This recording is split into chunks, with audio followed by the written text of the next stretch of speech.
కేసీఆర్ గారు నిర్మించడం వల్ల భారతదేశంలోనే తెలంగాణ రాష్ట్రం ధాన్య భాండాగారంగా మారింది. భారతదేశానికే మరి పంజాబ్ను హర్యానాను తలదన్ని మరి నీటి సమృద్ధిని సాధించడం వల్ల వ్యవసాయ విస్తరణ కూడా అపారంగా జరిగింది. దురదృష్టం మరి మేడిగడ్డలో జరిగిన ఒక చిన్న సంఘటనను పట్టుకుని దానిని భూతద్దంలో చూపెట్టి మొత్తం కాళేశ్వరం ప్రాజెక్టే ఒక విఫల ప్రయత్నంగా చేసే క్రమంలో భాగంగా రేవంత్ రెడ్డి గారి ప్రభుత్వం గత 8 నెలలుగా లక్షలాది మంది రైతుల జీవితాలతో చెలగాటమాడుతా ఉన్నది. సరిగ్గా ఇదే రోజు పోయిన సంవత్సరం ఎక్కడైతే ఈరోజు మేము నిల్చొని ఉన్నామో లోవర్ మానేర్ డ్యాంలో 12 పైచిల్కు టీఎంసీలు ఆనాడు అంటే సగానికి పైగా కెపాసిటీ ఆనాడు లోవర్ మానేర్ డ్యాంలో ఉండేది. సరిగ్గా ఇంకో 5 రోజుల తర్వాత పంపింగ్ అనేది టైం చేయడం వల్ల ఎల్ఎండి 24 టీఎంసీలు కూడా ఆనాడు మేము నింపి రైతుల గుండెల్లో ఒక భరోసా నింపగలిగినాం. కానీ ఈ సంవత్సరం ఇప్పుడే అధికారులతో మాట్లాడుతూ ఉంటే అధికారులు స్పష్టంగా చెప్తా ఉన్నారు, ఇప్పటికి 45% తక్కువ వర్షపాతం నమోదైంది ఈ సంవత్సరం. భవిష్యత్తులో సెప్టెంబర్ మాసం దాకా వర్షాలు కురిసే అవకాశం ఉన్నా దానికి గ్యారంటీ లేదు. కాబట్టి పంపింగ్ అనేది ఇంకా మేము నిర్ణయం తీసుకోలేదు అని అధికారులు చెప్తా ఉన్నారు. ఇవాళ అక్కడ లక్షల క్యూసెక్కుల నీళ్లు కిందికి పోతా ఉన్నాయి ప్రతిరోజు కిందికి గోదావరి నదిలో. మేము అందుకే మా పార్టీ యొక్క శాసనసభ్యులు శాసన మండలి సభ్యుల ఒక బృందం ఈరోజు అసెంబ్లీ సమావేశాలు ఉన్నప్పటికీ అందరం బయలుదేరి ఇక్కడికి వచ్చి ఇక్కడ ఎండిపోతున్న లోవర్ మానేర్ డ్యాము, దానిపైన ఉన్న మిడ్ మానేర్ డ్యాము, ఆ పైన ఉన్న ఎస్ఆర్ఎస్పీ, అదేవిధంగా ఫ్లడ్ ఫ్లో కెనాల్ మీద ఉన్న వేలాది మోటార్లు ఇవన్నీ కూడా మరి చూడడానికి, అదేవిధంగా ప్రభుత్వాన్ని డిమాండ్ చేయడానికి రంగనాయక సాగర్ గాని, మల్లన్న సాగర్ గాని, కొండపోచమ్మ సాగర్ గాని, అన్నపూర్ణ రిజర్వాయర్ గాని వీటన్నిటినీ నింపినట్టయితే రైతుల్లో ఒక భరోసా నింపినట్టయితది.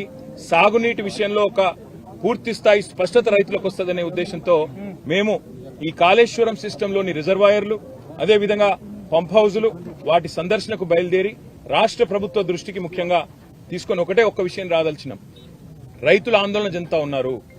మీరు రాజకీయపరమైన కక్ష పెట్టుకుని ఇవాళ పంపింగ్ స్టార్ట్ చేయకుండా కాళేశ్వరం స్కీమ్ లో నీళ్లు ఇవ్వకుండా మళ్లీ రేపు ఒకవేళ ఈ తక్కువ వర్షపాతం నమోదైందని లేదా వర్షాలు పడలేదని తద్వారా రిజర్వాయర్లు నిండలేదని చెప్పి మీరు సాకులు చెప్పి రైతులకు రాష్ట్రంలోని మరి ప్రజలందరికీ నష్టం కలిగించే ప్రయత్నం ఏదైతే చేస్తున్నారో ఇది మంచిది కాదు. ఇవాళ కన్నెపల్లి దగ్గర బ్రహ్మాండంగా మీరు పంపు ఆన్ చేస్తే ఈ అన్ని రిజర్వాయర్లు కూడా పైన 90 టీఎంసీలలో ఈరోజు కేవలం అక్కడ 23-24 టీఎంసీలు ఉంది శ్రీరామ్ సాగర్ లో అని చెప్తున్నారు.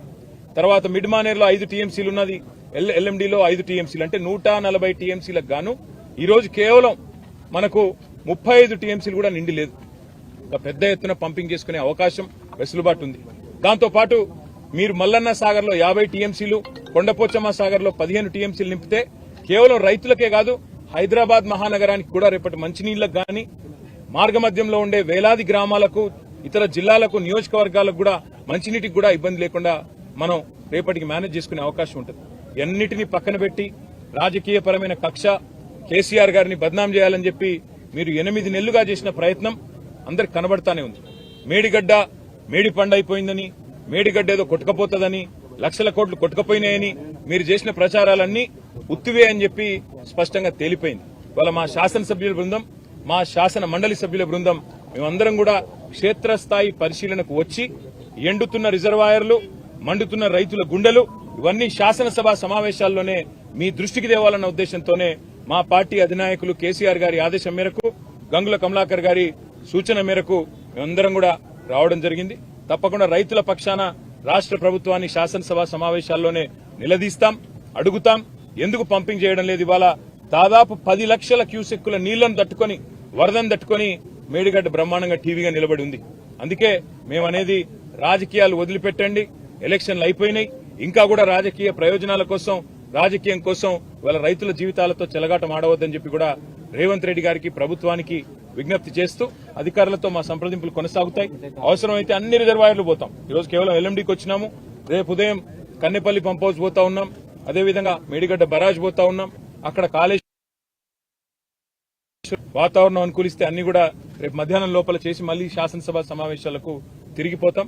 పాత్రికేయ మిత్రులకు కూడా విజ్ఞప్తి, దయచేసి రైతుల వెతలను, ఎండుతున్న రిజర్వాయర్లను కూడా మీరు కూడా దయచేసి ప్రభుత్వ దృష్టికి వచ్చే విధంగా మీరు కూడా ఈ అంశానికి ప్రాచుర్యం కల్పించాలి, ప్రచారం కల్పించాలని చెప్పి కూడా విజ్ఞప్తి. Thank you. సార్ అంటే ఇప్పుడున్న దశలో ఆ నీరు ఫ్లోటింగ్ ఉంది కదా, ఈ టైంలో పంపింగ్ చేసే అవకాశం ఉంటుందా?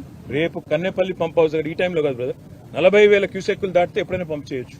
ఇప్పుడు అక్కడ 10 లక్షల క్యూసెక్కుల నీళ్లు కిందికి వృధాగా పోతున్నాయి, వందలాది టీఎంసీల నీళ్లు కిందికి పోతున్నాయని చెప్పి ఇంజనీర్లే చెప్తా ఉన్నారు. ప్రభుత్వ ఆదేశాలు రాలేదని చెప్తున్నారు. కాబట్టే మేము ప్రభుత్వాన్ని కోరుతున్నాం, వెంటనే రివ్యూ చేయండి, చేసి రైతుల గుండెల్లో భరోసా నింపండి. ఎప్పుడైనా చిన్న ఇదేం పెద్ద అర్థం కాని ముచ్చట కాదు బ్రదర్. ఎప్పుడన్నా మన ఇంట్లల్లో నీళ్లు వస్తాయి, ప్రతిరోజు గంటనో 2 గంటలో నీళ్లు వస్తాయి, ఇది మున్సిపల్ నీళ్లు. ఏం చేస్తాం మనం? ఇంట్లుండే బిందెలన్నీ నింపుకుంటాం, ఇంట్లుండే కుండలన్నీ నింపుకుంటాం, డ్రమ్ములు నింపుకుంటాం, పెట్టుకుంటాం. ఎందుకు? వచ్చేది గంటనో 2 గంటలో కాబట్టి దెబ్బన నింపుకొని పెట్టుకుంటాం. మేం చెప్పేది కూడా గదే. కింది గుత్తగా పోతున్నాయి నీళ్లు, వాటిని పంపు చేసి మొత్తం ఎస్ఆర్ఎస్పీ నుంచి మనం కట్టిన కాళేశ్వరంలో కట్టుకున్న రిజర్వాయర్లు అన్ని నింపుకుంటే 240 పైచిలకు టీఎంసీల నీళ్లను ఆపుకోవచ్చు. 240 టీఎంసీలు అంటే 24 లక్షల ఎకరాలకు నీళ్లు ఇవ్వచ్చు. ఒక టీఎంసీతో 10,000 ఎకరాలకు నీళ్లు ఇవ్వచ్చు. నీళ్లున్నాయి, తప్పకుండా వెంటనే నింపి పెట్టండి అని చెప్తున్నాం. అంతకంటే ఇలా బేసిజాలకు పోవాల్సిన అవసరం లేదు. మేము చెప్పినాం కాబట్టి చేయొద్దు అనే ఆలోచన వద్దు, రైతుల కోసం చేయమని ప్రభుత్వాన్ని కోరుతున్నాం. కానీ ప్రాజెక్టు రేపు మాట్లాడదాం, మిగతా విషయాలు మాట్లాడదాం రేపు.